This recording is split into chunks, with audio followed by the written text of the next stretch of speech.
So Base44 is this new AI app builder that blew up in 2025. Basically, instead of messing around with databases, hosting, and all that setup junk, you just tell it what kind of app you want, and it spits it out for you.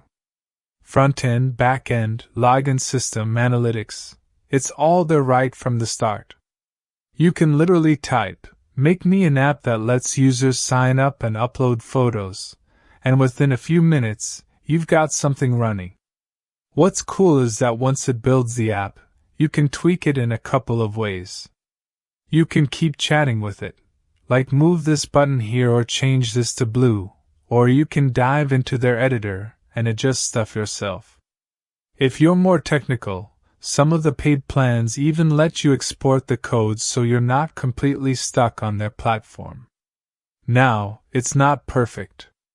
If you're trying to build a super complex product with a ton of custom logic or advanced integrations, Base44 can feel kind of limited. It's still pretty new, so sometimes you'll run into little bugs or missing features.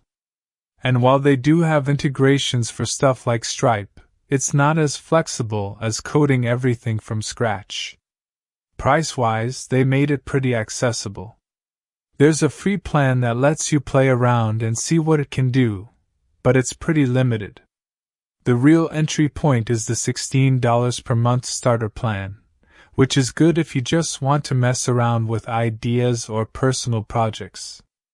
At $40 per month, you get more credits plus custom domains and GitHub integration, which feels more pro. Then there's the $80 per month Pro plan with more credits and early access to beta stuff, and finally the $160 per month Elite plan, which is for people who really need scale and premium support. Honestly, if you're an indie hacker, a non-technical founder, or just someone who wants to spin up an app idea quickly, Base44 is pretty awesome. You can go from idea to a live app in the same day. But if you're planning to build the next massive enterprise app with crazy custom workflows, you might find it a bit limiting.